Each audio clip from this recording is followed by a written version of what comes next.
그럼 감사합니다. 감사합니다. 그럼 지금부터 2019년 2월 오늘 주제는 부부 좋아하는 가정 번영의 기초라는 제목으로 말씀을 드리겠습니다. 다 기혼자이시고 한 분은 갔다 오신 분이 계세요. 앞으로 또 가실 수도 있으니까 잘 들어두시면 좋습니다. 우리가 배우는 거는 인간은 육체가 아니고 생명이라고 배우고 있습니다. 그죠? 영적인 존재고. 그리고 그 생명은 인간의 실상이라고도 얘기하는데 본래 완전하고 원만하다라고도 또 배우고 있습니다. 그리고 그 무한한 신의 내용을 이렇게 전개시켜 나가고 향상시켜 나가고 하는 것이 인간의 본래 모습이라고도 또 배우고 있습니다. 그래서 인간이 무한히 생장하고 향상하기 위해서는 그 방법은 생명이 살아가는 모습에서 배우라고 또 얘기를 하고 계십니다. 생명의 세계는 본래가 서로 살리는 데 있다고 얘기하시거든요. 지금 우리가 숨을 쉬고 있다고 하는 게 단적인 증거죠. 우리는 자연이 준 이산화탄소를 흡수해서 산소를 흡수해서 다시 우리 이산화탄소로 또 자연에게 돌려주면 또 그들이 다시 우리한테 산소를 돌려주죠. 그와 같이 또 우리가 그렇게 해서 들이마시고 있는 우리 육체도 보면은 들어가고 나가고, 그래서 주고받고 하는 속에 생명은 살아가고 있습니다. 그것이 단적인 면이긴 합니다만은 한마디로 얘기하자면 생명이 살아가는 원리가 그 안에 함축되어 있다고도 얘기할 수 있을 겁니다. 그래서 우리들이 무한히 향상하고 발전하고 뻗어나기 위해서는 서로가 살려나가야 되는데, 그것은 첫째, 살려지고 있는 것을 서로가 살리는 데는 구체적으로 나눠서 얘기한다면은 살려주시는 것에 대한 감사, 그죠? 너무나 당연한 거기 때문에 감사를 잊고 지내는 경우가 큽니다. 특히 너무나 소중한 것들을 잊고 지내는 경우가 참 많아요. 대체적인 게 우리 방금 얘기 나눈 우리 살아가는 그죠? 아까 미세먼지 얘기 잠깐 나눴습니다만은 잠깐만 주의보가 발령돼도 이제 마스크를 쓰고 나가야 될 정도로 아침에 필수품이 되죠. 서울 지역은 특히 예전에 없었던 문제죠. 불과 한 10여 년, 20년 전에 예전에 황사는 있었지만 이런 미세먼지라고 하는 것들은 잘 접하기 어려운 상황이었습니다. 현상들이었죠. 봄에 날씨가 좀 변덕스러운 면은 있지만은 이렇게 마스크를 착용하고 자연이 이제 좀 있으면 실록이 피어날 텐데 그 아름다움을 즐겁게 자연에 가까이 다가가서 마음껏 보기가 힘들 정도로, 그래서 오히려 실내의 어떤 놀이공간이 주목받을 정도의 시절이 돼버리고 말았습니다. 얼마나 소중한 것들을 우리가 함부로 왔는가 하는 것을 단적으로 보여주고 있죠. 그래서 평상시에 그냥 넘치게 베풀어지고 있을 땐 그것이 별로 소중한지 모르고 있다가 그것이 이제 뭔가 이렇게 지금 미세먼지라든지 이런 것들로 다시 우리들이 자연이 우리한테 뭔가 교훈을 줄 때 비로소 알게 되듯이 부모의 사랑도 마찬가지일 거고, 제일 크게는 살게 해주시는 대자연의 신의 생명의 세계로부터는 우리의 어떤 사는 신의 원천이 가장 소중한 거죠. 오죽하면 사형수도 사형장에 가다가 넘어지면서도 죽을 뻔했다고 얘기를 한다듯이 곧 죽을 사람이 넘어지면서 아이고 죽을 뻔했다고 농담입니다만은 그렇게 소중한 게 누구나 목숨이고 생명인데 그 소중한 거에 대해서 감사를 잊고 지내서는 곤란한 일이겠죠. 그죠? 그것은 심장이 뛰니까 심장이 나라고 얘기하기에는 너무나 단적인 거고, 또 허파가, 폐가, 그죠? 움직여서 숨을 또 쉬어주니까 또 우리가 생명작용을 이어갈 수 있으니까 이 폐작이 나냐면 또 그것도 나의 일부분이죠. 심장이 뛰는 것도 의학적으로 잘은 모르지만 불가사의라고 하거든요. 네. 뭔가 우리 요번에 29번에도 나와 있는데 자세하게 이 말초 뭐라 그러죠? 네, 모세혈관 쪽. 네. 말초 쪽에. 네. 노화가 되면 그쪽이 제일 많이 이 순환이 잘 안 되잖아요. 그죠? 네. 근데 그런 데서 오는 어떤 그런 압력의 차이에 의해서 심장이 뛴다는 설도 또 얘기가 되고 있는 것 같고 합니다만은 뭐가 어찌됐든 간에 사람이 죽는 순간에 다 올스톱이 되거든요. 네. 내가 뛰는 것처럼 또 얘기하기 어려운 거고 또 어떤 그런 모세혈관의 작용으로 그 상관관계에서 심장이 뛰어오는 것도 아닌 것 같고 신기하단 말이죠. 네. 그리고 올스톱이 돼버린단 말이죠. 네. 그렇게 하고 있는 주체가 우리들의 생명인데 그 생명이 살고 있는 것이 제일 소중한 일인데 그것을 잊고 내가 지금 뭔가 시급하다고 하는 것들이 사실은 보면은 그다지 많이 중대한 일들은 아니거든요. 미리 내가 예견해서 이게 이렇게 되고 저렇게 되면 어떻게 될까 미리 걱정하는 경우가 대다수죠. 아직 일어나오지도 않은 일인데 그리고 상대에 대해서도 그게 그분의 진심인지 아닌지 확인도 안 되는데 내가 막 예단을 해가지고 저 사람이 이런 의도로 나한테 이러는 게 아닐까라든지 막 사서 걱정하는 경우가 대다수죠. 그러면서도 진짜 정작 소중한 주변의 가족들을 향해서는 심각한 얼굴로 주위 분들을 걱정을 끼치고 있는 거에 대해서는 까맣게 잊어버리거든요. 그래서 살려지고 있는 거에 대한 감사 그것이 우리들이 무한히 뻗어나는 방법이다. 그리고 또 하나는 그렇게 나를 살게 해주듯이 나도 누군가에게 바깥을 향해서 사랑을 베풀어서 그 보답을 되돌려 드리는 거죠. 은혜에 대해서. 하다못해 옆집에서 떡을 갖다 줘도 감사합니다 하고 인사를 하는데 새끼 잘 차려주시는 우리가 자녀일 때 부모님의 식사 준비나 이런 거에 대해서 그다지 감사한 거 잘 몰라요. 그냥 당연한 거예요. 그리고 그것도 빨리 먹지도 않아요. 몇 번을 불러서 앉혀놔야지 겨우 먹고도 뭐 감사합니다, 잘 먹었습니다 하고 인사하는 경우도 또 많지도 않아요. 당연했던 거예요. 근데 내가 그 입장에 대해서 차려가지고 자식을 부르고 있을 때 부모 그 느낌이 이제 공감이 되는 거죠. 네. 그래서 그 한 끼 식사 준비하는 것도 얼마나 많은 노고가 들어가야 돼. 네. 그런 거에 대해서 인격이 성숙할수록 베푸는 마음이 그것을 보답하자는 마음이 자연히 들게 마련이거든요. 이런 것들을 능숙하게 표현하게 될 때 사람은 사는 보람도 느껴지고 거기서 영혼의 성장이라는 것도 이루게 되는 거거든요. 그런 자기 안에 있는 그런 이 성장이 영적인 면들이 자꾸 자라나기 시작하면은 자연히 훌륭한 일들이 자기 주변에 몰려오는데 그런 것들이 기초적인 것들이 가장 중요한 것들이 막혀 있는 채로 그거는 그냥 내버려 둔 채로 자꾸 바깥에서 다른 걸 갖다 붙여서 내가 행복해지자라고 생각하는 경우가 왕왕 있단 말이죠. 그래서 한 선생은 이런 얘기도 하고 계십니다. 인생의 문제는 감사할 일에 감사하지 않았을 때 그리고 사랑해야 될 사람을 사랑하지 않고 원망할 때 모든 인생의 문제는 시작이 됩니다 라고도 얘기를 하고 계세요. 사실 지극히 옳으신 말씀이에요. 감사할 일인데 감사하지 않아서 자꾸 인생이 뭔가 어두운 면을 자기가 자꾸 찾아서 봐서 자기 마음이 어두워진 결과로 자꾸 어두운 일을 불러들였던 것에 불과했던 걸 모르는 거거든요. 사랑할 사람을 사랑하지 않고 원망하는 데서 자기도 괴로워지고 상대도 괴로워져. 그래서 일들이 자꾸 꼬였던 거거든요.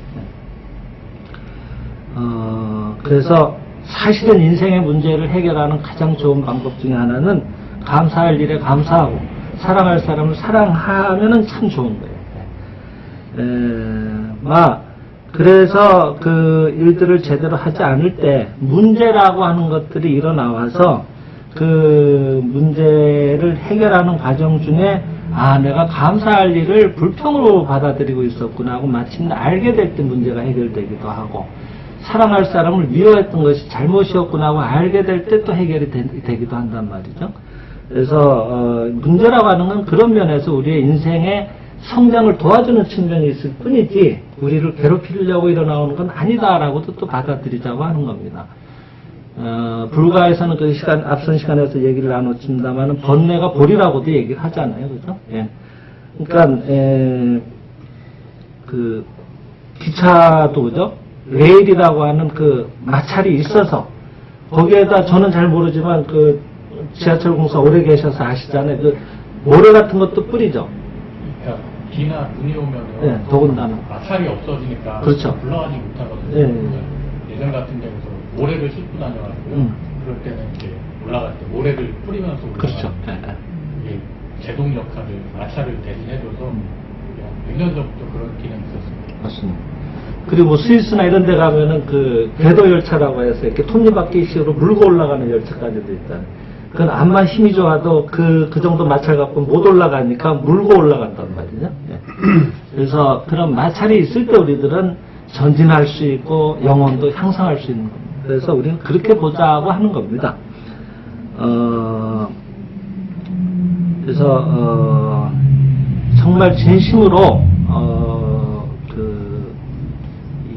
감사하게 받아들인 문제는 해결이 되는데, 근데 여기서도 이제 좀 그 차이가 있어요.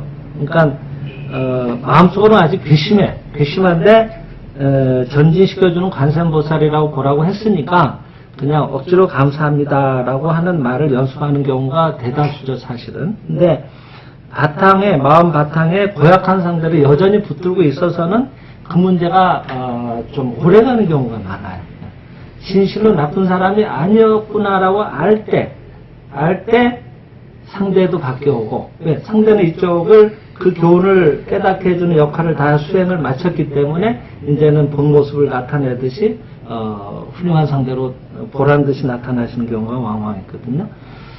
제가 정확한 내용이 지금 기억이 안 나지만은 일본에서는 뭐 천황이라고 하잖아요. 근데 왕후,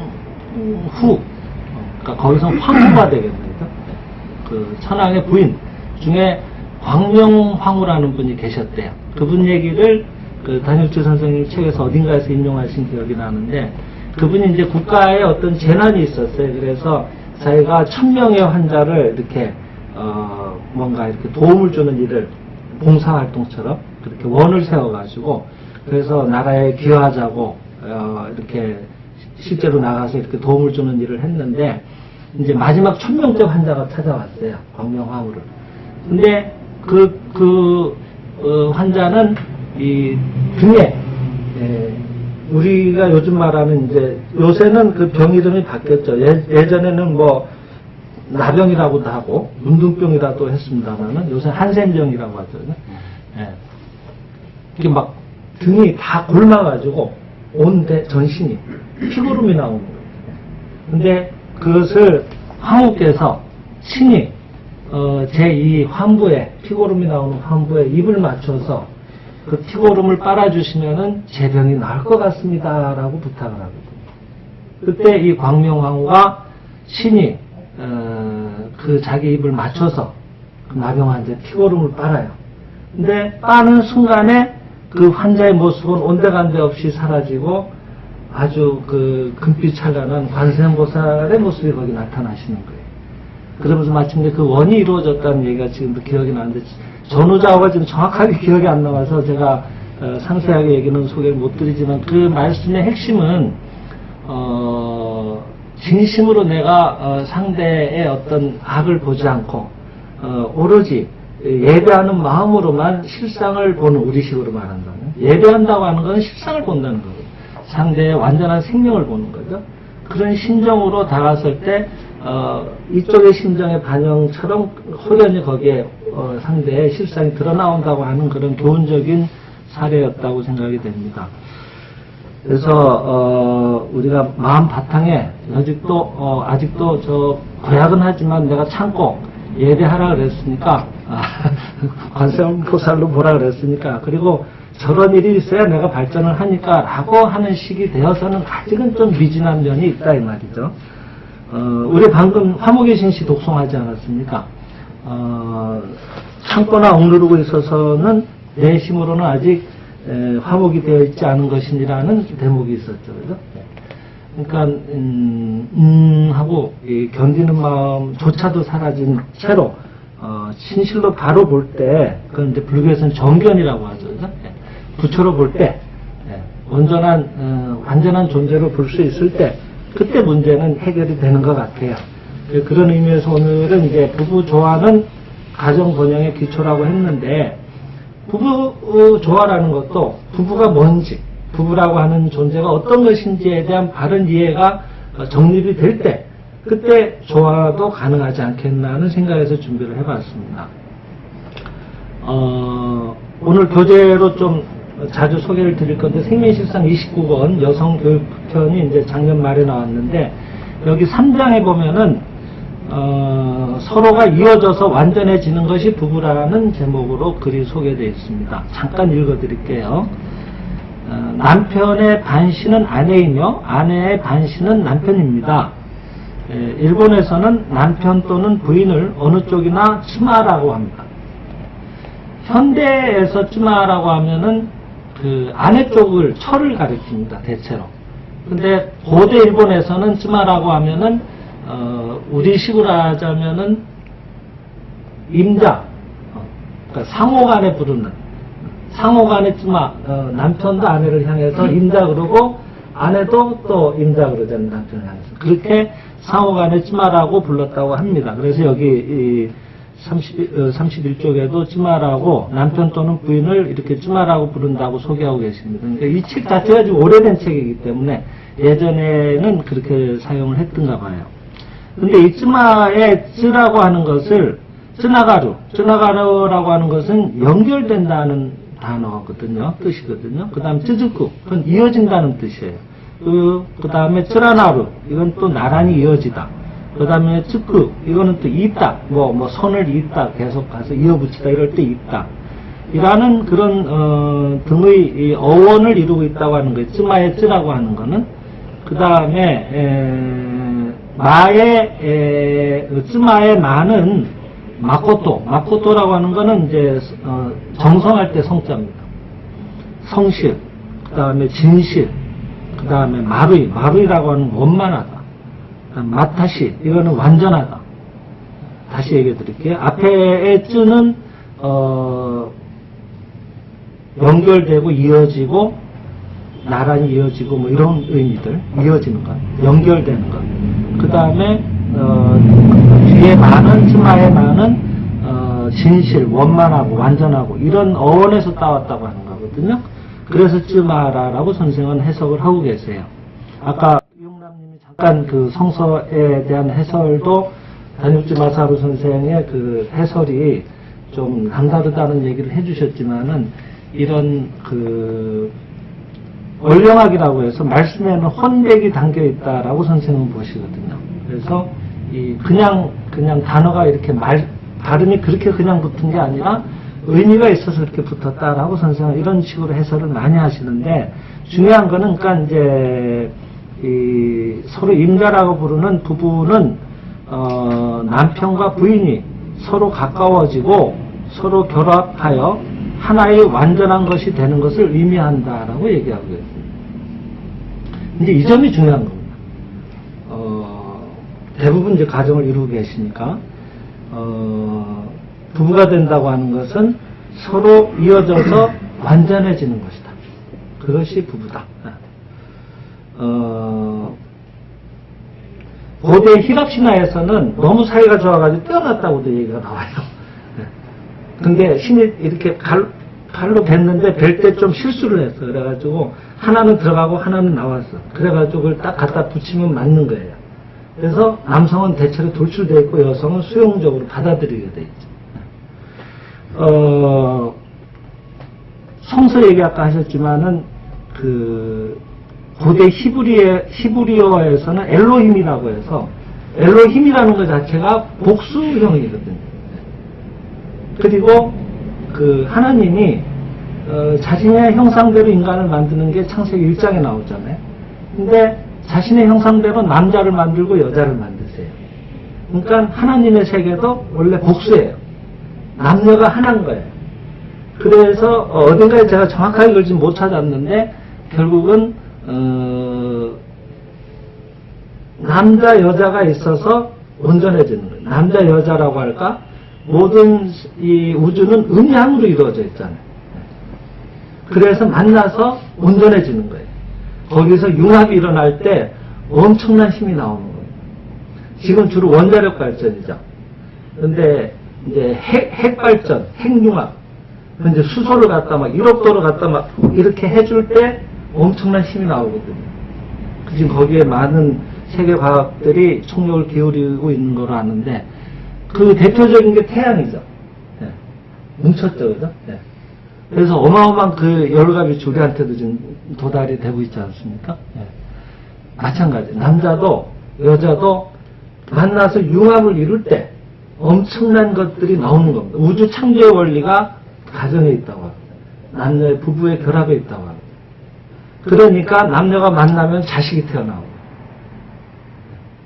본인이 만드셨나요? 아니에요.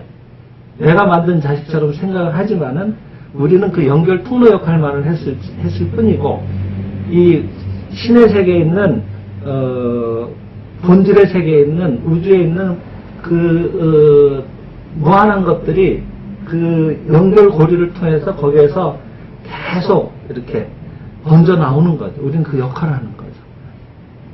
그러니까 정태현 씨한테는 제가 대단히 죄송하지만은 생장의 집, 그러니까 여기 이렇게 되어 있는. 그러니까 남편과 부인이 서로 가까워지고 결합하여 하나의 완전한 것이 되는 것을 의미합니다. 그래서 독신으로서는 아직 완전하다고는 할 수 없습니다. 뭔가 한 가정도 있어요. 혼자서. 있지만은 뭔가 거기에는 음양의 조화가 뭔가 결핍이 되어 있는 거예요. 그거를 대체적인 거로 갖다 메꿔서 우선은 자기 위로를 하고 있을 뿐이지, 온전히 이루었을 때 거기에 뭔가 전체적으로 안정된 분위기도 거기에 연출되는 거고, 또 다른 그 가정을 중심으로 마치 핵 융합을 이루듯이, 그래서 엄청난 빛과 열의 에너지가 거기에서 방출돼 나오듯이 그 가정으로부터 놀라운 일들이 일어나오는 거예요. 그래서 생장의 집에서는 개인을 단위로 하지 않고 가정을 단위로 하고 있습니다 라고 얘기하고 계십니다. 생장의 집이라는 말씀을 쓰셨거든요. 이 광명사상은 일본의 생장의 집을 통해서 구체적으로는 일본 교문사를 통해서 최근 나왔습니다만, 이 사상 자체가 생장의 집이라는 단체를 통해서 번지기 시작했는데, 이 일을 하시는 단체 이름을 생장의 집이라고 했어요. 어디 단체에서도 집이라는 이름을 쓰는 경우는 굉장히 드문 거로 알고 있습니다. 무슨 길, 이런 길자를 쓰는 데는 있지만, 보통은 회죠. 모일 회자. 사람이 모인 데는. 근데 우리는 독특하게 집가자를 써요. 그래서 일본 말로는 이에라고 읽습니다. 그래서 생장은 세이조니까 생장의 집하면 세이조 노 이에가 됩니다. 일본 말로는. 우리는 생장의 집 이렇게 되죠. 대한민국에서는 이제 이 내용을 가장 이제 활력적으로 전파하신 송암 선생님께서는 광명사상 보급회라는 이름으로 활동을 해오시긴 했습니다만은, 하여튼 이 근간에 있어서는 이 생장의 집이라는 것을 늘 저희들도 강조를 하고 있거든요. 그 집이라는 의미는 뭔가 하면은 여기 완전을 얘기하는 거예요. 그러니까 우리는 가정을 굉장히 중시합니다. 여러분, 가정이 완전해질 때 우리들의 운동도 완성이 되는 거예요. 사회라고 하지만 막연한 거예요, 사실은. 사회가 눈에 들어옵니까? 가정이 모이면은 그게 사회가 되는 거예요. 국가가 되는 거죠. 가정이 광명화되지 않고서는 공허한 얘기예요. 자기 가정도 하나 광명화가 안 되는데 나가서 인류 광명화 운동을 한다? 공허한 얘기죠. 그래서 가정이 광명화되고 바른 의미에 있어서 우리가 여기서 선생님이 얘기하시듯이 완전한 결합을 이루어서 거기에서 그런 핵융합 못지않은 그 가정에 부여된 모든 훌륭한 것들이 많이 사회로 향해서 번져나갈 때, 그럴 때 사회에 기여하게 되고, 그런 가정이 늘어날 때 결국은 사회 광명화 또 인류 광명화가 성취되는 거겠죠. 여기 또 백구 쪽에 그런 얘기도 있어서 얘기를 잠깐 소개해 드릴게요. 그리스도교에서 신은 사랑이라고 말씀하시는데, 사랑이라고 하는 것은 본래 하나인 것이 본래 하나라는 사실을 재인식하는 것이다 라고 얘기를 하고 계십니다. 그러니까 본래 하나인 것이 우연한 기회에 나눠졌다가 서로 끌려서 이렇게 온전해지려고 하는 게 사랑이라고 하는 거예요. 그러니까 결혼을 다 하실 때 생각을 해보시면은 뭐 여러 가지를 생각을 하시지만은 결론적으로는 이유가 없는 거예요. 그 사람이 좋은 데는. 그죠? 그래야지 내가 온전히 하나가 될 마음이 생기는 거예요. 그때. 그건 이유가 없는 겁니다. 그거는 내 반쪽이었던 거예요. 그러니까 만나고 싶어지는 거예요. 어디 떨어뜨려 놔도 만나게 돼 있습니다. 근데 이제, 야, 나같이 한번 갔다 온 사람은 이제 뭐 한 번 했으니까 요번은 끝인가 이렇게 생각을 하실 필요는 없습니다. 왜냐하면은, 배우자가, 한 번의 배우자로 인생이, 요번 수업이 정해져 있는 분도 계시지만은, 몇 번의 배우자로 다양한 수업을 해야 될 그런 수업 내용이 있으신 분도 있거든요. 제가 상담한 분 중에는, 친정어머니, 시어머니 포함해서 어머니가 총 6분인 분도 계셨거든요. 친정어머니 3분. 시어머니 3분. 네. 친정어머니는 그 생모가 계셔서 자기를 놓고 돌아가셨는데 계모가 들어오시고 또 계모가 들어오시고. 그래서 이복 동생까지 해서 이쪽이 이만큼 형제가 있어요. 그래서 이제 결혼을 했는데 그 집도 비슷해요. 이제 또 원래 시어머님이 계셨는데 그분 돌아가시고 또 들어오시고 해가지고 또 3분. 그래서 총 6분이더라고요. 바쁘죠, 그죠? 그러니까 보통은 결혼하면은 그분은 친정 어머니만 6분, 시어머니, 친정 어머니까지 어머니 쪽만 6분이니까 아버지 포함하면 얼마나, 그죠? 8분이다, 그죠? 근데 보통은 4분 아니에요, 4분. 친정 부모님, 시부모님, 그죠? 아니면은, 본가, 그 다음에 처가 부모님, 그죠? 4분인데, 이렇게 특이한 경우도 있는 거예요. 그러니까, 한정할 건 아닙니다. 그래서, 이제, 갔다 오신 분의 얘기는 조금 이따 뒤에 또 드리기로 하고, 사랑이라고 하는 건 이렇다라고 얘기를 하고 계시는 겁니다. 그래서 하나임으로 서로 끌어당겨서 하나가 되려고 하는 거예요. 그래서 결혼을 하신 겁니다. 우리 태극기가 이렇게 돼 있잖아요. 그와 같은 거죠. 네. 그래서 서로 맞물려 돌아가잖아요. 네. 그러면서 융합이 일어나서 거기에 자녀도 태어나오고 아무것도 없었는데 여러 가지 일도 생기고 재혼도 오고 여러 가지 기쁜 일도 생겼고 그랬던 거예요. 네. 그것이 온전히 맞물리면 참 좋은데 그럼 점점 엄청난 핵융합이 일어날 텐데 가정에 신의 자식의 융합이 일어나는데 그게 이제 좀 삐걱거리죠. 대체로 이 남자 여자가 달라요. 남자는 뭔가 이게 뭐 조선시대도 아니고 고리타분한 얘기라고 생각하시지 말고 남자는 대체로 하늘로 상징입니다. 여자는 땅.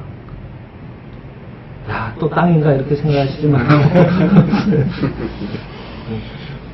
하늘은 땅이 될 수 없고 땅은 하늘이 될 수가 없는 것이. 그래서 천지가 만나서 온전히 돌아가듯이 비를 내리면 그 비를 받아서 땅은 생명을 잉태합니다. 그거는 하늘이 할 수 없는 일입니다. 대체로 남성은 불의 기운을 갖습니다. 그래서 남성이 이 신체를 놓고 볼 때도 신체도 음양이 있다고 하거든요. 근데 대체로 좌측을 양으로 상징을 합니다. 일본 말이 대사 안 됐습니다만은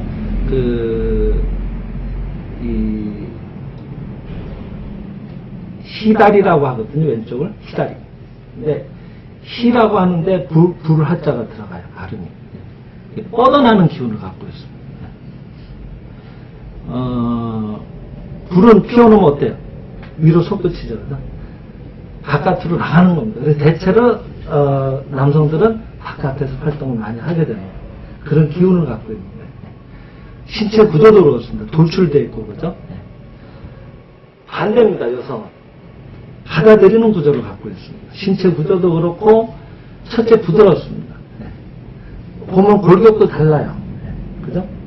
여성이 막 여기 막 이 뼈가 막 이렇게 막 울퉁불퉁하고 그러면 얼마나 징그럽겠어요. 남성이 상상을 해보세요. 이렇게 여자를 안았을 때 골격이 나보다 막 더 이 귀골이 장대하고 이런 거죠. 아무리 이 신체가 좋은 여성이라도 이렇게 안아보면은 대체로 부드럽습니다. 그건 그렇게 생겨 먹은 거예요. 맞추게 되는 거예요. 그리고 여성은 대체로 물의 기운을 갖습니다. 물은 어떤 용기에 갖다 담아도 그 용기에다 자기를 맞춰버립니다. 자기를 내세우지 않고 거기에다 맞춰서 거기를 편탄하게 만드는 그런 역할을 해요. 달리 비유를 하면은 활과 화살. 활도 화살 없는 활은 아무 의미가 없습니다. 화살이 지가 암만 멀리 날아간다고 해도 활이 굽어주지 않으면 또 못 날아갑니다. 둘이 있어서 온전한 게 되는 겁니다. 그러니까 여성의 천부는 휘어지는 데 있는 거예요. 휘어준다고 하는 게 굴욕적인 게 아닌 거예요. 자기를 낮춰서 한껏 받아들인다는 거, 품어주는 걸 얘기하는 거예요. 그 모성애는 남성은 흉내를 못 냅니다. 그러니까 대체로 가장들은 이치적인 얘기를 하게 되는 거예요. 지혜로서 가정을 질서를 잡아주죠. 그러면은 그 지혜만 앞세우면은 병직이 돼요. 딱딱해져요. 그럴 때 어머니가 가서 품어주는 겁니다. 야단은 아버지가 치지만 뒷마무리는 항상 어머니가 하세요. 아버지가 너를 혼내는 게 아니다라고 뒤에서 다시 이렇게 다독거려주거든요. 그런 역할은 남성은 또 하기가 어려운 거예요, 대체로. 그래서 기질이 다르다고 하는 걸 얘기를 하는 거예요. 왜 나만 굽히는데 너도 좀 굽혀라. 불공평하다. 이래가지고 뻣뻣하게 버티고 있으니까 활이 피웅 하고 앞에 떨어지는 거예요. 못 날아가는 거예요. 굽힐 때는 내가 없어야 돼요. 완전히 굽혀져야 돼요. 그래야지 화살은 최대한 멀리 갈 수 있는 거예요. 여성을 짓밟았다고, 아내를 짓밟았다고 거기서 쾌감을 느끼는 게 아닙니다. 그럴 때 남성은 무한한 책임감을 느끼게 되는 거예요. 그래서 거기에 보답하듯이 최선을 다하게 됩니다. 근데 이런 융합이 없으니까, 마음의 버팀이 있으니까 최대로 굽힐 수도 없어지고 굽혀주지 않으니까 활은 날아갈 수가 없게 됩니다. 이제 그런 경우가 이제 말하자면 무늬만 부분 거예요. 서로 타협을 한 거예요. 뭔가 좀 혼자서는 외로우니까 여성이 있어야겠다라고 해서 여성을 마치 경제적인 자기 능력을 갖고 산 거나 마찬가지다 하고 또 얘기를 하고요. 또 예전에 여성들 그런 경우도 많았죠. 그러니까 의존하기 위해서 또 타협을 보는 거예요. 그러니까 조건 중에 하나가 경제력인 게 굉장히 크게 작용을 했단 말이죠. 그거는 안 됐지만은 자기 몸을 맡기는 그런 거래 여성과 별반 다를 바가 없다라고 선생은 얘기하십니다. 그게 아니라 자기를 그렇게 맞추는 것이 아니라 온전히 하나가 돼서 거기에 또 다른 엄청난 것들을 거기에서 융합해서 피어나올 수 있게 하는 그런 숭고한 역할을 하고 있는 거다. 여성이 깨어나야 된다라고 얘기를 하고 있습니다.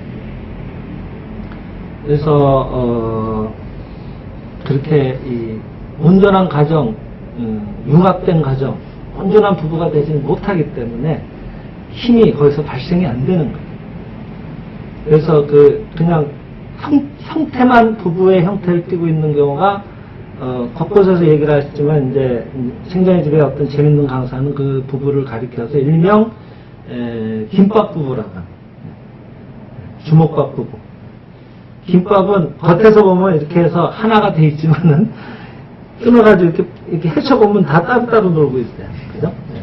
그래가지고는 온전한 힘이 안 나온다고. 그러니까 진짜 부부는 찹쌀떡 부부. 다 짓이겨져서 니께 내게 없어야 돼. 온전히 하나가 돼야 된다는 거예요. 그래서 이제 이런 것들이 우리가 참 이론적으로는 알지만은 심정적으로 과연 내가 그만큼의 이런 자각을 가지고 가정을 지금 아내를 바라보고 있는가 하는 것들은 좀 생각해 볼 부분이 많이 있다고 생각을 합니다. 그리고 이제 또 한 가지는 부부는 닮는다는 얘기가 있습니다.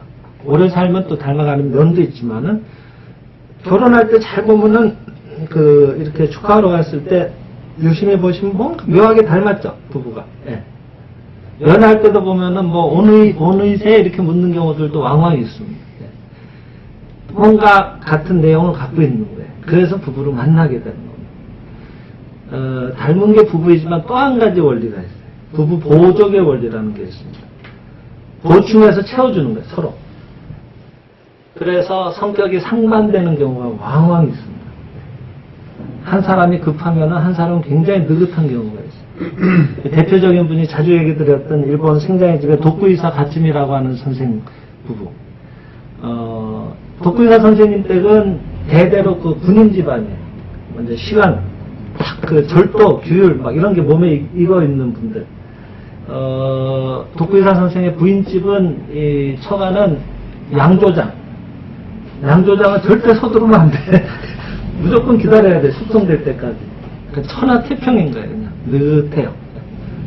이제 어디 여행을 가려고 그러면은, 독교사 선생은 1시간 전쯤에는 역에 나가서 기다려야지 이제 속이 풀리는 거예요. 좀 안심이 돼. 근데 요즘같이 뭐 이렇게 시설도 없는, 5, 60년대 때, 간이 시설도 없는데 플랫폼에 나가서 1시간 전부터 겨울에 바람 쌩쌩 부는 데 있으면 무슨 고생이거든? 그렇게 갈 이유가 없는 거예요. 근데 또 부인처럼 너무 느긋해서 차를 놓쳐도 그것도 큰일이네? 그러니까 만나서 배우는 거예요. 너무 빠르고, 너무 규칙적이고, 속을 태우고 이래가지고는 그 사람 그쪽으로만 발전해서는 신의 자식으로서의 무한한 조화로운 모습을 다 갖추는데 좀 결핍이 있어요. 그래서 이런 수업을 해야 되는 거예요. 그래서 그런 분을 만나요. 근데 이분도 계속 느긋하기만 또 해서도 곤란하거든. 그러니까 또 좀 바쁜 분을 만나요. 그래서 서로 만나서 채워라 해가지고 뜻이 있어서 만난 거예요. 그러니까 그렇게 알면은 화를 내기보다는 감사하게 받아들이면서 서로 채워나가면 되는 거예요. 근데 그게 이제 대체로 수십 년이 걸리죠. 자꾸 타협하고 양보하고 이러다가 이제 이렇게 다듬어져서 이제 서로 이제 덜 부딪히게 되는데, 이제 이런 원리를 우리가 미리 안다면 참 좋을 노릇이다. 아, 저게 나 이런 것들을 채워주는구나 하고 생각을 하게 되면은 덜 부닥치게 되거든요. 예전에는 굉장히 우리 대한민국의 OECD 국가 중에서도 대한민국의 이혼율이 굉장히 높게 나왔는데 지금은 모르겠습니다만은 2019년 현재로는 아직도 상위 랭킹을 하고 있지 않겠나 생각은 드는데 최근에는 이혼 사유가 바뀌었어요. 첫 번째가 지금 경제적인 문제. 지금 그만큼 여러 가지 사는 게 어렵다는 얘기죠. 근데 이것도 융합이 일어나면 다 해결돼요. 옛날에는 10남매의 집이 많았습니다. 주변에 흔했습니다. 제가 잘 아는 초등학교 때 친구도 같은 아파트, 같은 라인에 살았는데, 거기도 10남매예요. 20평 아파트인데 어떻게 10남매가 살았는지 모르겠어요. 근데, 5남매, 6남매는 흔했고, 그죠? 지금은 굉장히 드물죠. 근데 그렇게 그 전에 그런 60년대, 70년대 이럴 때 참 어렵지 않았습니까? 근데 그렇게 굶어 죽거나 이런 정도는 아니고 어떻게든 살아가거든요. 물론 이만큼 물질적으로는 덜 윤택했을지 모르지만은 오히려 또 끈끈하게 가족의 우애도 깊었고, 지금 그분들이 다 사회에 대한민국의 지금의 발전의 어떤 토대가 되시지 않았겠어요, 그죠? 근데 그렇게 보면 지금 굉장히 윤택한데 오히려 정신적으로는 더 결핍감을 많이 느끼는 것 같고 실질적으로 체력적인 면도 더 저하된 것 같고 잘 먹는데 뭔가 모순이죠, 그죠? 그러니까 조건이 충족됐다고 해서 그게 행복하고 조화롭고 뭔가 건강해지는 것만은 아닌 것 같아요. 너무 많이 먹어서 요새는 빼는 게 문제지. 옛날에 먹을 게 없어가지고. 근데 옛날에 먹었던 게 또 보면 대부분 건강식이에요. 그죠? 네. 요즘 또 거꾸로 돌아가고 있어요. 참 아이러니합니다. 그래서 뭐가 뭔지 모르게 되는 거예요. 사실은. 근데 지금 말씀드린 거는 경제적인 문제 때문에 이혼한다고 하지만은 없을 때가 더 행복했었어요.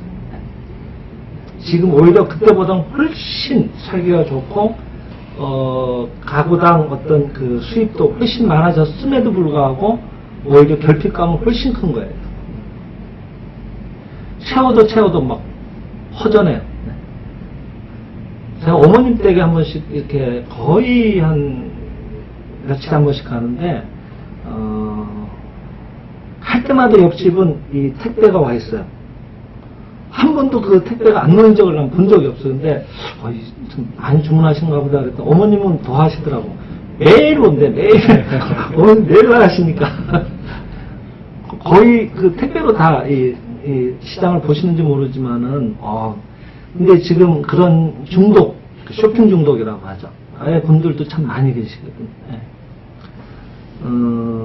그러니까 경제적인 것 때문에 이혼이라고 하지만은 사실은 마음으로 내가 더 이렇게 기여하는 마음이 부족해지고 달라고 하는, 채우려고 하는 이런 것들이 점점 지금 늘어나고 있어요. 거꾸로 얘기하면 내가 지금 기여하고 있는 게 굉장히 적다고 하는 걸 반증하고 있는 거예요. 그다음 두 번째가 이혼 사유 두 번째가 예전에 제일 많았던 성격 차이. 그죠? 성격 차이가 제일 큰 이유 중에 하나입니다. 근데 방금 보세요. 보조개 원리라는 측면에서 보면은 부부는 저희들 이 광명사상에서는 부부는 성격이 다를수록 좋다 그랬거든. 다를수록 좋은 부부라고 해요. 성격이 다 똑같으면은 동그라미 만나면 밑에 동그라미밖에 안 나와요, 자식들이. 그래가지고는 이 우주에 본래 이런 다양한 무한한 세계의 표현이 불가능해지거든요. 서로 다르게 만나서 거기에서 또 개성을 짓는 다양한 자녀들이 태어나고 또 다양을 또 이루게 되는 거예요. 지금 뭐 자녀분들 계신 분들 잠깐만 돌이켜 보셔도 이해가 되시겠지만 내가 낳은 자식인데도 하나같이 다 달라요. 성대가, 성격이, 그죠? 신기하게 달라요. 네. 그렇게 달라지는 거예요. 그렇게 해서 다양하게 표현되는, 각자 자기 수업이 다 있으니까. 그러니까 이렇게 하면 좋겠다, 나하고 이렇게 맞으면 좋겠다라고 하지만은 그거는 내가 발전하지 않겠다는 거하고 똑같은 거예요. 송원 선생님 자주 얘기하셨지만 바둑을 둘 때 바둑을 진짜 좋아하는 사람들은 절대 자기보다 하수하고는 잘 안 둔다는 거예요. 왜? 실력이 향상이 안 되니까. 수가 빠지고 있는데 재미가 없잖아요. 차라리 혼자 두고 말지. 근데 자기보다 거의 같거나 자기보다 약간 위에 사람이 좋다는 거예요. 그래야지만 너무 고수하고 두면 자기가 숨이 턱턱 막혀서 안 되고, 약간 고수. 그 정도가 돼야지 막, 진땀나게 막 나를 괴롭히거든. 저기 너무 큰일 났는데, 내가 아까 잘못 났는데, 물려달라고 할까 막, 혼자 속으로 애태우는데 거기다 탁탁 나와가지고, 나를 막 애를 태우게 하거든. 그때 막 진땀을 빼가면서 또 술을 고민하잖아요. 그러면서 바둑이 늘어나는 거거든, 실력이. 인생도 마찬가지라고 하는 거예요. 내가 곤란하다고 느끼는 일들을 해주는 사람이 있어서 나는 그런 상대하고도 조화롭게 지내는 연습을 할 수가 있고 이 인격이 향상할 수가 있는 거예요. 그러니까 성격 차이라는 것도 사실은 진정한 의미에서는 다른 이유가 되지 못하는 겁니다. 오히려 성격은 다를수록 좋다라고 합니다. 근데 이제 이게 이론이고 막상 겪어보면 쉽지가 않아요. 처음에 자기 살아온 습관이 있어가지고 이런 것들 처음에 배우고 결혼하면 참 좋은데 그러니까 결혼도 사실은 특히 여성들을 위한 예전에는 신부학교라는 게 참 있었어요. 그래서 뭐 양재 뭐 이런 거 가르치고 했는데 그런 어떤 기술적인 것보다도 이런 부부의 원리, 그죠? 아내로서의 어떤 가져야 될 마음가짐 이런 것들 또 이따 나오겠지만은 이런 것도 있어요. 오늘 재밌습니다. 남편이 아내에게 빠져들게 하는 비결 이런 것도 가르쳐 주시다. 얼마나 좋아요, 그죠? 이런 거 좀 이렇게 미리 배워가지고 결혼을 하시게 되면은 특히 아내의 역할이 굉장히 크거든요, 가정에서. 오죽하면 이 광명사상에서 곳곳에서 아내는 가정의 태양이라고 하니까. 벌써 우리 날씨만 해도 우물이하면 벌써 마음도 좀 우울하잖아요. 아침에 태양이 화사하게 찬란하게 빛날 때 마음도 밝아지듯이, 그죠? 집에 들어갔는데 아내가 막 심각한 얼굴 하고 있으면 벌써 모든 남성들은 마음이 이렇게 긴장이 되고 불안한 생각이 들고 막 이렇습니다. 세상의 모든 남성분들이 특히 기혼자들이 공감하시는 말이지만은 갑자기 아내가 전화를 해갖고 와서 아주 목소리를 낮게 깔면서 오늘 할 말이 있으니까 좀 일찍 들어오라고 그러면 제일 겁나죠, 그죠? 세상에 그렇게 무서운 전화는 없어요. 근데 거꾸로 아내가 아주 그 화사한 목소리로 즐겁게 대답하면서 이렇게 전화를 받아주면 굉장히 마음이 편안하거든요. 일이 잘 돼요. 그래서 사실은 이 나쁜 게 아닌데 다른 건데 그거를 내 틀에다가 끼워 맞춰서 자꾸 보려고 하니까 부딪히는 거예요. 그래서 다른 거를 인정하는 것들이 참 시간이 걸리는 것 같아요.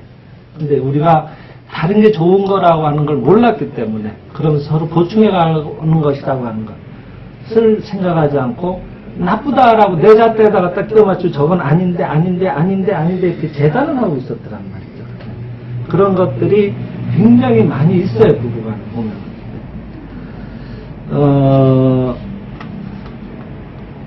참 이거하고 얘기가 다른 얘기가 되는데 세조원이 그러셨잖아요. 제일 나쁜 게 모르는 게 죄라고 했거든요.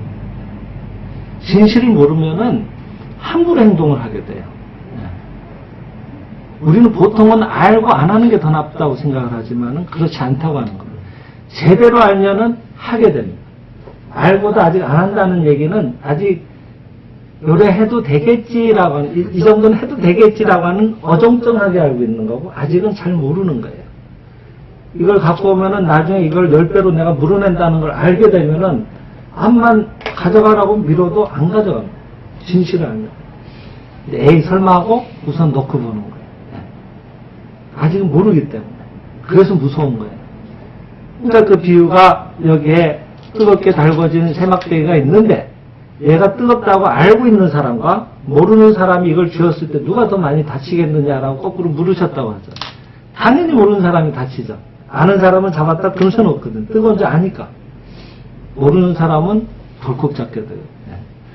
마찬가지로 우리들은 살아가면서 참 심판을 많이 하게 되는데 심판하지 마십시오. 저도 심판 어제도 했는데 진짜 골목길에서 운전하다가 참 예전보다 운전의 질이 다들 많이 떨어진 것 같아요. 특히 많은 분들이 운전을 더 많이 하게 되면서 어떤 노년층의 분들이 이게 대응 능력이 많이 떨어지세요. 어쩔 수 없어요. 일본에서도 지금 노인 사고가 많다 그러잖아요. 교통사고가.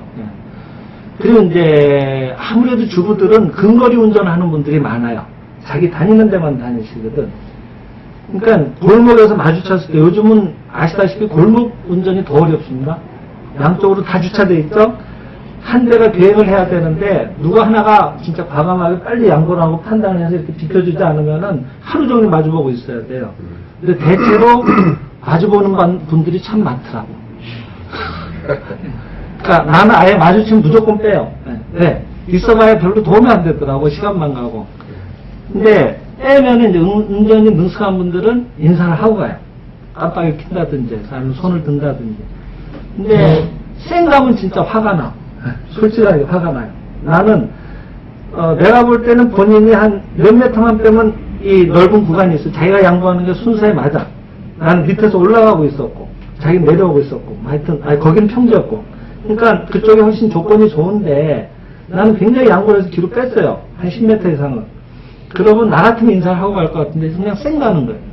근데 두 가지 부류인 것 같아요. 몰라요. 그런 걸 해야 되는 것 자체를 모르는 분이야. 두 번째, 바빠. 그런 거, 난 할 시간조차도 없어.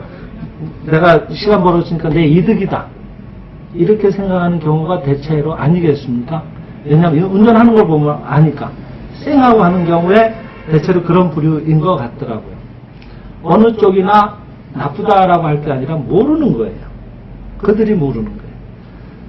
정말 인사할 줄은 모르는 분은 진짜 몰라서 모르는 거고, 인사해야 되는 거 알지만, 그럼 귀찮았고, 나는 이득 봤으니까 됐어. 라고 하는 거는, 그거는 언젠가는 자기가 마주쳤을 때, 양보받아야 되는데, 양보받지 못하는 상황을 언젠가 본인은 겪을 거예요. 그래서 그 일을 통해서, 이럴 때 서로 이렇게 도와야 되는 것을 그때 뼈저리게 공부하는 일들을 맞이하게 될 겁니다. 왜 잘못했는데 그것을 나쁘다라고 얘기하면 안 되느냐라고 얘기를 하더라고요. 근데 아이들은 솔직하니까 있는 그대로 얘기를 하잖아요. 근데 우리들은 이제는 좀 공부를 했다고 생각하니까 하고 그렇게 받아들여야지 생각은 하지만 사실은 내가 그 일을 겪으면 아직도 저조차도 아직도 화가 나듯이 여러분도 그런 일에 대해서 참지 못하는 경우가 왕왕 있을 거란 말이죠. 근데 우리가 진실을 안다면은 그들은 모르는 거예요. 진짜 모르는 거예요. 그러니까 미워해야 될 상대가 아니라 측은하게 여겨야 될 상대더라고요. 진실은 그렇더라고요. 그들이 나중에 겪을 일들을 생각해 보세요. 그래서 우리가 똑같이 한 세상을 사는 것 같아서 아닙니다. 지금 이 자리에도 다양한 인생 수업을 앞선 삶을 통해서 영적인 수업을 쌓아오셨을 거예요. 그 영혼의 나이는 다 다르실 거예요, 아마. 그래서 이런 얘기가 다르게 느껴지는 분들이 지금 대체로 이 자리에 계신 거지만은, 바지가랑에 붙들고 막 제발 오시라 그래도, 거들도 안 보는 분들이 대부분입니다. 지금 이 바쁜 세상에 언제 그런 거 듣고 있어봐야 뭐가 돈이 나오냐, 뭐가 나오냐고 하시는 분들이 대다수거든요. 근데, 이제 막 갓 태어난 영혼들은 아직은 이런 물욕이라고 할까? 이런 현상세계에 대한 어떤 수업이 아직 덜 끝났어요. 그래서 거기에 많은 호기심이 더 가는 거예요. 어쩔 수가 없어요. 그걸 더 겪어야 돼. 그래서 부처님도 인연은 때가 있다는 말씀도 그래서 하신 건 아닌가 하는 생각도 들어요. 그러니까 우리는 상대를 위해서 기도를 하지만은 반드시 내 기도로 상대가 다 구원돼야 된다고만 생각할 필요는 없어요. 그냥 우리는 씨를 뿌려놓기만 하면 되는 거예요. 언젠가 그가 신께서 그를 통해서 그 씨가 자라나게 하셔서 더 빨리 진리의 길로 인도하시겠죠. 수학은 신께서 하신다고 생각하고 단 그 정도까지는 아니더라도 적어도 우리가 원망하는 일은 하지 말아야겠더라고. 얘기가 조금 옆으로 샜습니다만은 그래서 정말 그리고 화가 나는 것 중에 하나 친절행이라고 하는 거는 요번에 29번에 재밌는 얘기가 있어서 제가 좀 소개를 드릴게요. 친절을 베풀었는데 상대가 은혜를 갚기는커녕 은혜를 원수로 갚았다며 불평하거나 앙심을 품는 사람이 있습니다. 이런 경우가 왕왕 있어요. 살다 보면은. 근데 친절이 원한으로 변해서 오는 것은 나 하는 그 아집이 아직도 남아있기 때문입니다. 라고 얘기를 하세요. 진정한 친절은 무아의 친절이어야 그것이 진정한 친절이라고 하시는 겁니다. 진정한 친절은 자타 일체의 의식에서 자연법의로, 그러니까 자연법이라고 하는 건 인위적으로 애쓰거나 남으로부터 어떤 작용 없이 모두 자연이 갖춰져서 행해지는 것을 자연법이라고 주석이 달려 있습니다. 그래서 그 자연법의로 나오는 것이며 진정한 친절이라고 하는 것은 그와 나는 갈라져 있지 않다는 참된 진리를 깨달았을 때부터 친절이라는 것은 자연히 우러나옵니다. 그러니까 그도 나도 똑같은 신의 생명, 소중한 생명을 이어받은 생명의 형제 자매인 거예요. 그가 나고 내가 그인 거예요. 그래서 그런 의식 속에서 나오는 것이야말로 진정한 친절이라고 하는 겁니다. 즉 칸막이를 없애면 물이 높은 곳에서 낮은 곳으로 저절로 흘러내리듯이 자타 일체의 깨달음에 의해 자와 타의 나와 남과 벽이 사라지면 자연히 그냥 흘러나옵니다. 물이 막혀있던 물이 가로막고 있던 벽을 이렇게 걷어올리면 물이 자연히 위에서 아래로 흐르듯이 그저 너와 나라는 그 벽이 없어졌을 때 자연히 그냥 돕고 싶어지고 시큰해지고. 그게 이제 불교에서는 자비사라고 사무량심이라고도 얘기하시잖아요. 그래서 그냥 오히려 안달게 생각하고 그가 기쁘면 나도 같이 기뻐하고 시기하는 게 아니라. 그래서 아주 좋은 사례를 하나 소개하고 계시던데 일본에는 그 시코쿠 순례라는 게 있어요. 그 시코쿠 지방이라고 해서 이제 홍법 대사가 이렇게 수행을 하시면서 거기서 깨달음을 얻었다고 해서 이제 우리로 치면 성지 순례. 그분이 수행하셨던 것을 전부 다니면서 이렇게 수행을 하는 데가 있는데 관광 코스처럼 되어 있는가 봐요. 그러니까 여기가 몇 번째 그래가지고 거기 가면 도장 찍어주고 또 몇 번째 이렇게 가는 거예요. 근데 예전이라서 이제 그 교통편도 원만치 않고 그 어떤 사람이 이제 이 홍법대사를 따라서 수행을 하다가 이제 오늘 어디 이제 뭐 몇 번째 이 도장 찍어준 데를 갔어요. 근데 이제 날이 벌써 저문 거라. 그 다음 장소까지 가려면은 해가 떨어지고 너무 위험하고 어두워요. 그래서 가다가 이제 집에 한 채가 나오길래 그 집에 가서 좀 재워달라고 오늘 하루 좀 묵어갈 수 없겠냐. 우리 순례자인데 지금 날이 져서 그랬다 그러니까 집주인이 안 됐지만 저희 집에서 묵을 수가 없습니다 하고 아주 냉정하게 거절을 하는 거예요. 근데 보통 여러분 같으면 어떻게 하겠냐 고 묻고 계시는 거예요. 아, 참 냉정하구나 하고 대체로는 마음이 어두워지죠. 아니면 좀 나아가서 에이 저러니까 저 지경이지 하고 뭐 좀 마음으로 평생 그렇게 살아라 라든지 뭔가 악담을 할 수도 있는데 이분은 어떻게 하셨는가 하니 필시 이 집이 뭔가 물질적으로 굶주려 있거나 정신적으로 굶주려 있어서 굶주려 있는 것이 확실하다. 아, 불쌍한 사람이구나. 안 됐다라고 생각하시는 거예요. 누가 봐도 지금 그 어려운 이제 해가 지는 어려운 시절에 그 험난한 길을 가겠다고 할 때 말려서라도 재워줘야 될 판인데 그것을 냉정하게 거절할 때는 이 사람이 필시 사연이 있고 그거는 정신적으로 궁핍하거나 물질적으로 궁핍한 것 중에 틀림이 없다. 어느 쪽이든 안 된 사람이다라고. 그래서 어떻게 해서든 이 집이 물질적으로도 정신적으로도 은혜를 받을 수 있게 해드리고 싶구나 하는 생각이 듭니다. 이게 진짜 순례자의 마음이죠. 그래서 그 집에서 좀 벗어나서 한 40m쯤 가서 그 집을 향해서 이렇게 기도를 드린 거예요.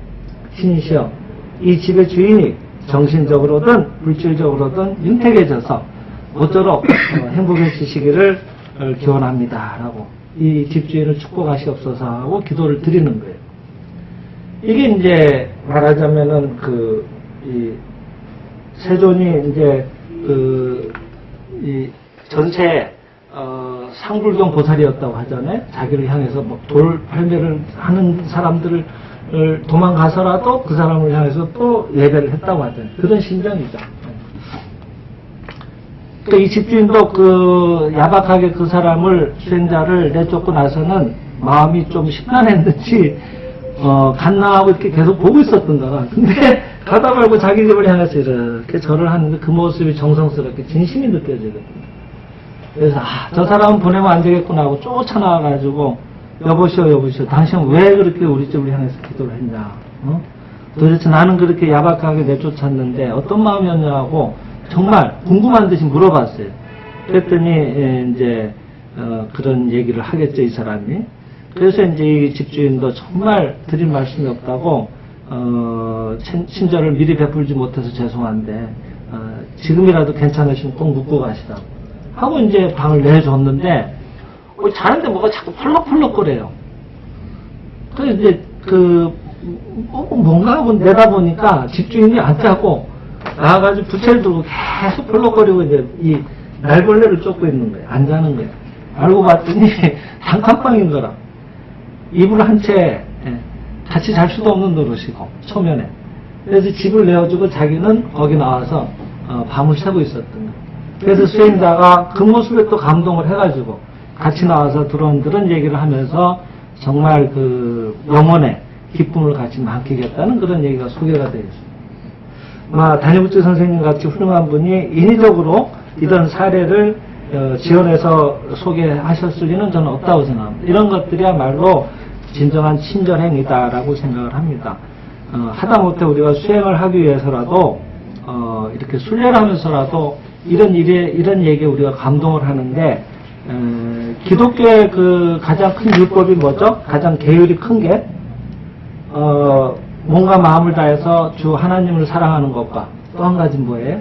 그와 같이 내 이웃을. 그러니까 내 이웃이라고 하는 건 옆집 사람이 아니라 그랬죠. 가까운 사람. 앳핸드라고 했거든요. 또 천국은 어디 있는 게 아니라 바로 여기 있다고 또 얘기했듯이 바로 가까이 있는 사람. 그게 바로 아내이고 가족이고 부모이고 그렇습니다. 그래서 그분들을 진심으로 일체감을 가지고 하나라는 자각을 가지고 예배하는 마음이 들 때 사실은 내가 제일 행복한 거거든요. 그래서 오늘은 여기 29권의 5장 이제 여러분들이 관심 있는 내용인데 행복한 가정으로 가는 길이라는 얘기를 잠시 소개해 드립니다.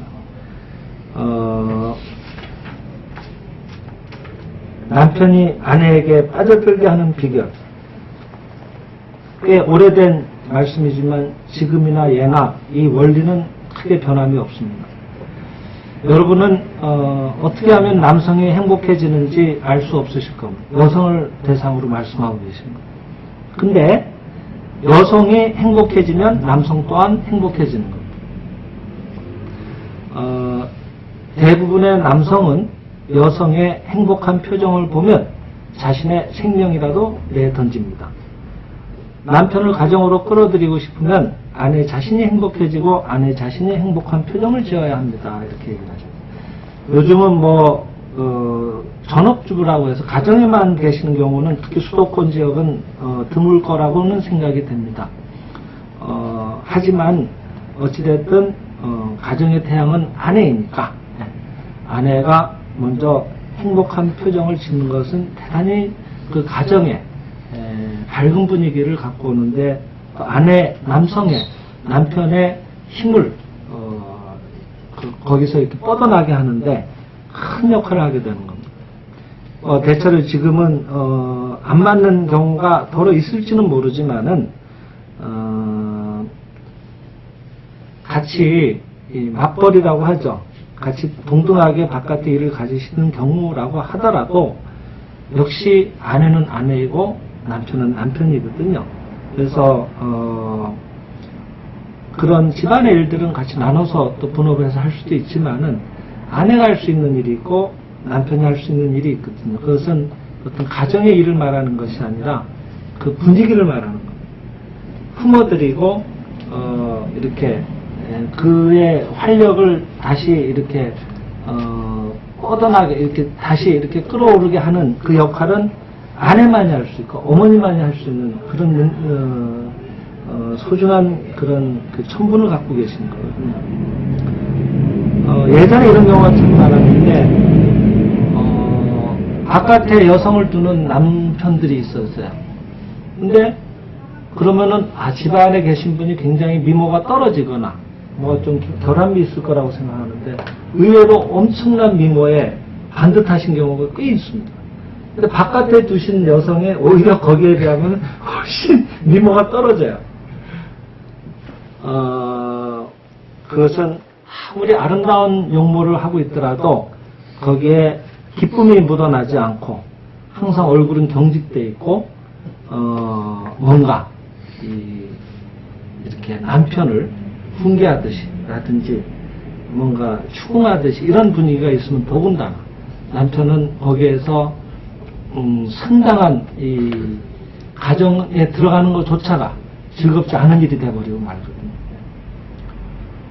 진짜 아주 한뜻한 분의 경우에 남편들이 문제를 일으킨 경우가 많아요. 그러니까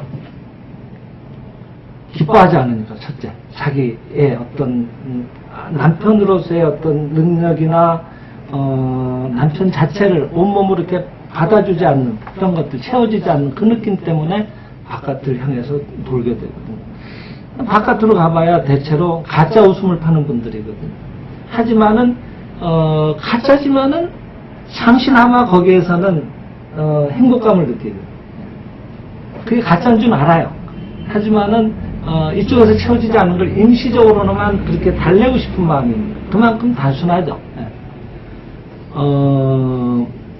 그것을 그렇게 내쫓았다라고까지도 선생은 얘기를 하고 계십니까? 오히려 이 행복한 표정으로 불러들이라고 하는 겁니다.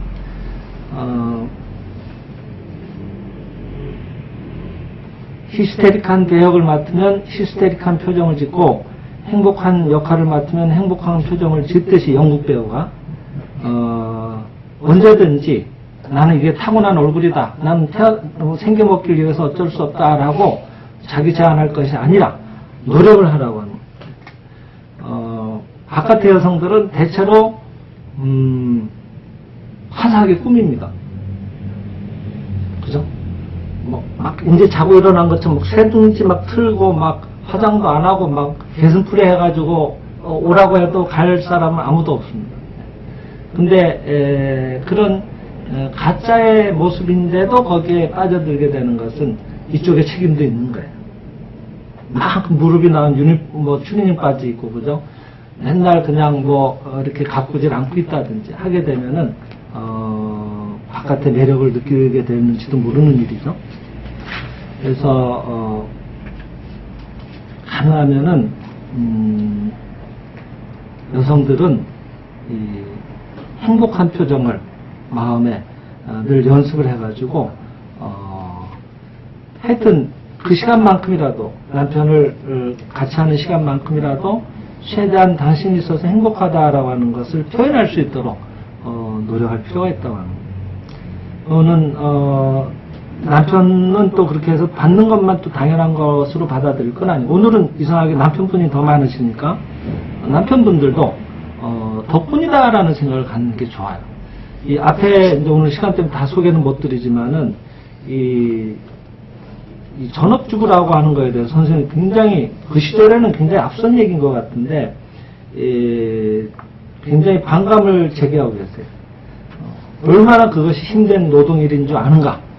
오히려 그 가정일을 몸이 아파서 못하게 됐을 때 파출부라든지 다른 사람의 도움을 빌리지 않으면 안 되는 상황이 됐다고 생각을 해봐라. 거기에 드는 경제적 비용이 얼마나 발생하는가. 그 일을 주부들은 감당해나가고 있지 않은가.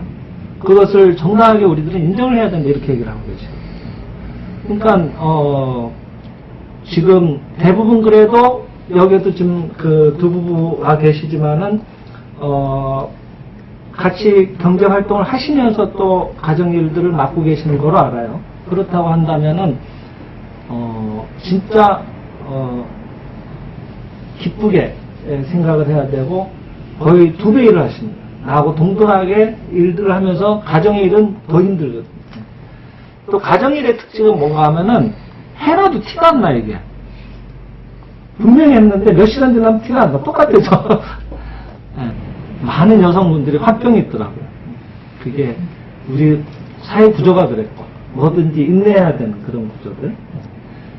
그리고 지금 이렇게 여성의 권리가 이렇게 좀 어느 정도 보장되기 시작한 지가 얼마 되지 않았기 때문에 억압된 것들이 참 많아요. 근데 문제는 그 억압이 다른 데로 가지 않고 사람은 안 그러면 죽어버리니까 어딘가 풀어요. 근데 제일 안 좋은 게 이제 자식들 불러놓고 이제 막 혼담을 하는 거예요. 그러면 이제 이게 계속 이어져요, 문제가.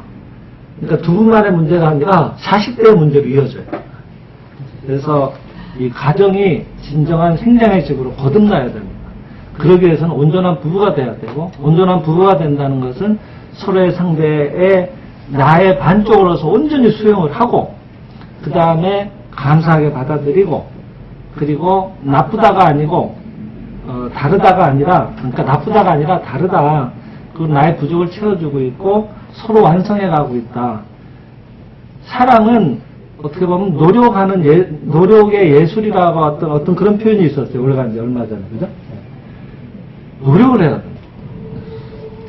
우리가 흔히, 우리 이제 소권의 영향을 많이 받아가지고, 좋아한다는 거하고 사랑을 착각하는 경우가 많은데, 좋아하는 거는 귀여우고, 내 뜻에 맞으니까.